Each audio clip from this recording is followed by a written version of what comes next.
Coast Guard intercepts strange blue boat. Then they take a look inside. When coastal guards intercepted this strange blue boat, they had no idea that it was about to become the center point of a nightmare situation. The blue metallic vessel did not show up on any of their radars, and when they ventured inside the ship, there was no way to stop the following events. But before we start, smash the like button, subscribe, and hit the notification bell so you never miss out on our upcoming stories. The blue floating ship was spotted during a routine checkup about 3 miles from shore. The team of 7 coastal guards almost sailed past it, but then one crew member pointed and screamed, "Guys, there's something in the water over there." At first, it seemed like a speckle on the horizon.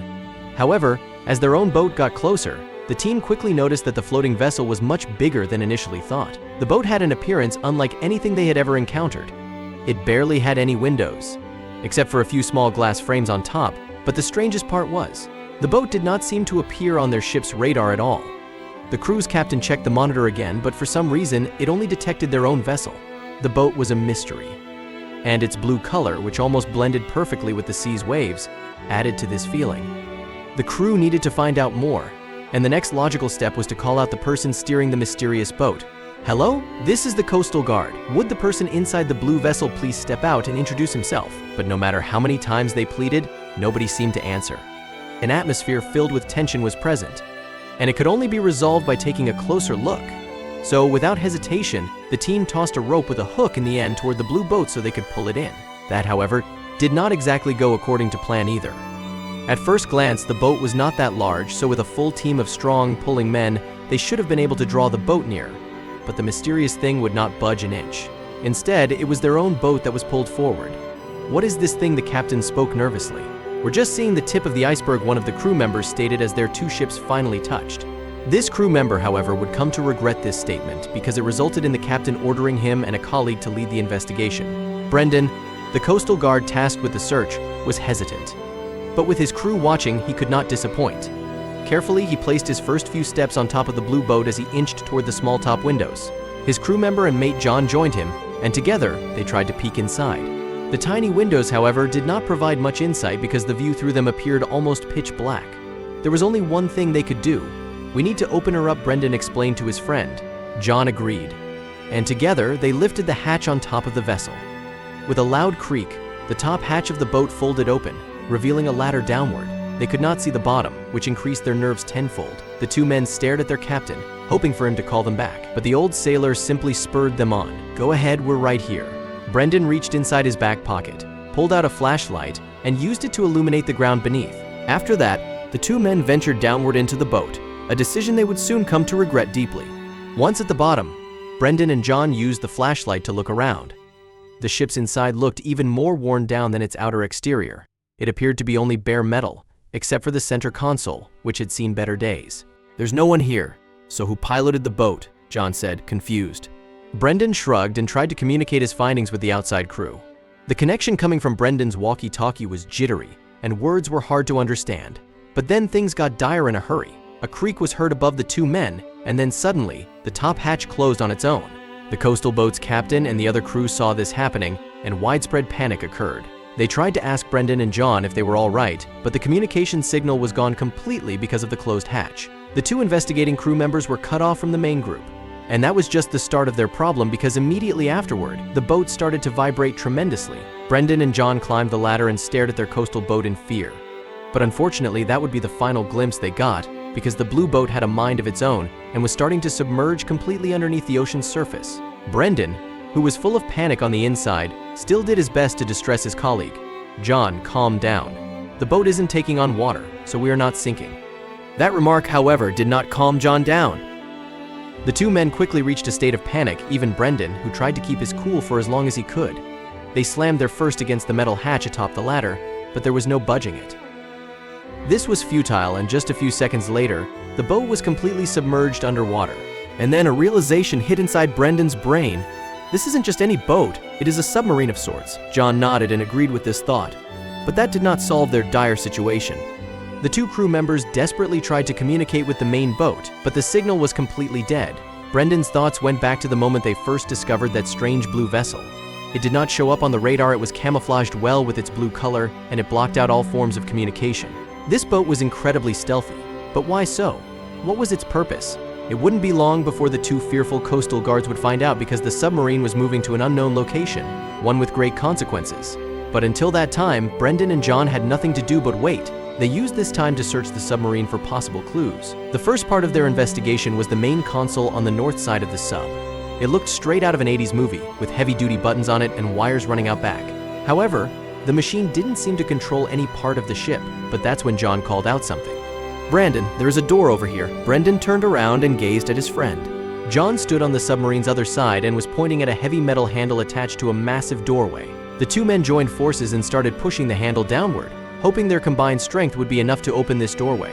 But this door, just like the hatch on top, seemed to be too powerful for these two desperate men to open. Things looked hopeless for a while, but then, just as Brendan and John placed their defeated bodies on the submarine floor, the boat started to vibrate intensely. It was the same vibration that occurred when they sunk down about 30 minutes ago, but this time they clearly went upward. "There's light coming through the top window," John stated excitedly. But this excitement was quickly shunned by Brendan, who was starting to realize that this entire journey would probably not have a happy ending. When the submarine was fully above water, loud voices were heard atop the vessel. "Somebody is coming in, hide quickly," Brendan said to his distracted colleague. The two men jumped up from their seated position and hid behind the console on the other end of the boat. And right after they reached their hiding position, the hatch on top opened up. At that moment, 3 individuals climbed downward and made their way to the locked door. Brendan carefully peeked around the corner and saw how the shady-looking individuals entered the locked compartment of the submarine empty-handed. But when they emerged, they were carrying large packages. What was this place, and what were they taking out? Brendan's mind raced as he tried to make sense of it all. The men were large and bulky in stature and made repeated trips up and downward, carrying dozens of large packages each to the surface. The process took about 30 minutes, and Brendan and John were lucky not to be discovered. But that did not mean the two coastal guards were out of trouble. When the shady men were eventually done unloading the submarine's contents, it was quiet inside the vessel. Neither Brendan nor John dared to speak, but both of them noticed that the individuals had left the top part of the ship open. This was their chance to escape, and both of them knew it.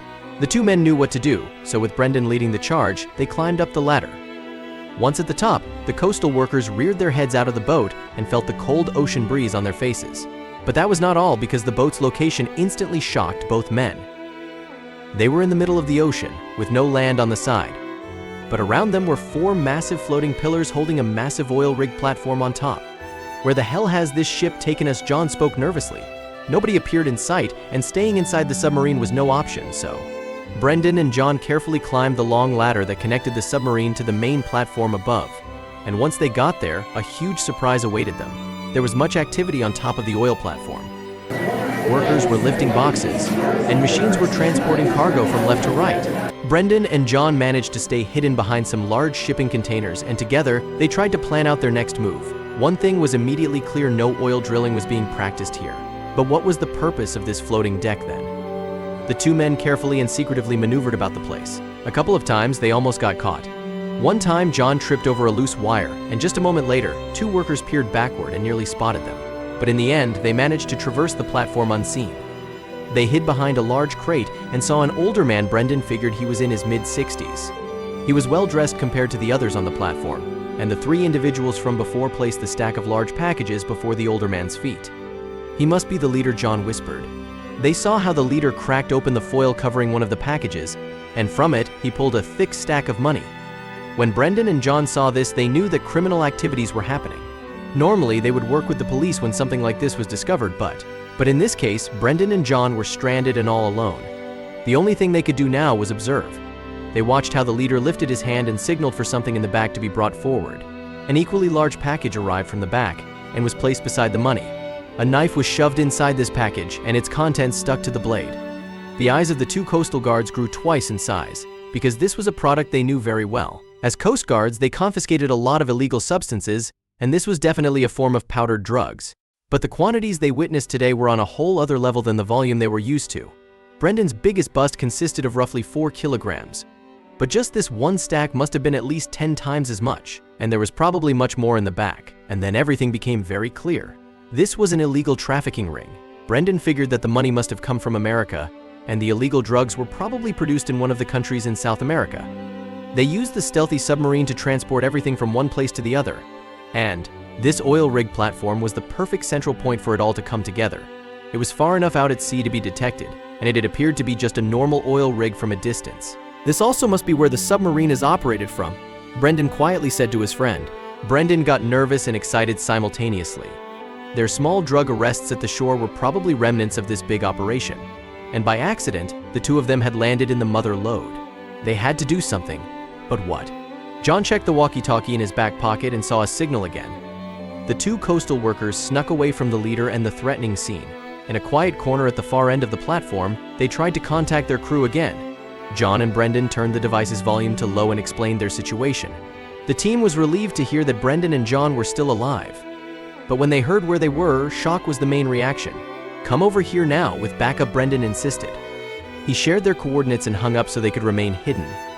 But then, a problem immediately presented itself. Brendan and John witnessed that the submarine from before was again being filled up, this time with drugs. The two of them needed to stop this. They estimated that they only had about 30 minutes to do so, since that was how long it took to unload the vessel last time.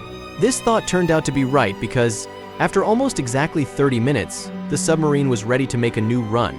The criminal organization leader climbed the stairs to his control room, from where he could start the submarine's engine. But this part of his plan would not work today. The man tried to open the control room's door, but it was locked. When the well-dressed man looked up, he stared right into Brendan and John's faces. The two coastal guards managed to sneakily avoid all the workers and eventually took over the main operating room of the rig. This boat wasn't going anywhere. With the ship unable to move and the criminal's plans for a future shipment halted, frustration settled in. He ordered his men to break down the door, but coastal reinforcements arrived right before the first kick was placed. It was Brendan and John's crewmates, and they had many police officers supporting them. The traffickers were quickly arrested after that since they had nowhere to run in the middle of the ocean. Brendan and John were released from the control room and celebrated as heroes. This was the biggest bust in their career, and even though the day started with a scare, it couldn't have ended any better. Thank you so much for watching. If you enjoyed this story, don't forget to hit that like button, subscribe, and ring the notification bell so you never miss another unbelievable tale like this one.